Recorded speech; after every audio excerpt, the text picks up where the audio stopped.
தோழமை உறவுகள் அனைவருக்கும் வணக்கம். இன்றைக்கி நம்ம யூடியூப் சேனலில் எதை பற்றி பார்க்க போகிறோம் அப்படின்னா, ரோடு இன்ஸ்பெக்டர் கேஸோட லேட்டஸ்ட் அப்டேட். ஏன்னா அது வந்து ஹியரிங் வருது போகுது, இது எதனால் டிலே ஆகுது என்ன அப்படின்றத பற்றி ஒரு டீட்டெயிலாக பார்த்துடலாம். லாஸ்ட்டாக ஒரு 5 டேஸ்க்கு முன்னாடி வந்து 22 நினைக்கிறேன், அப்போ வந்து ஹியரிங் வந்துருந்துச்சு.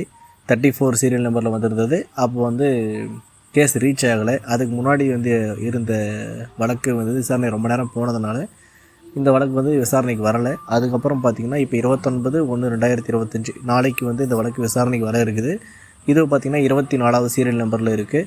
ஸோ மேபி அட்மிஷன்ஸ்லாம் ஓரளவுக்கு சீக்கிரம் முடிஞ்சால் கூட இந்த கேஸ் ரீச் ஆகிறதுக்கு நிறைய பாசிபிள் இருக்குது.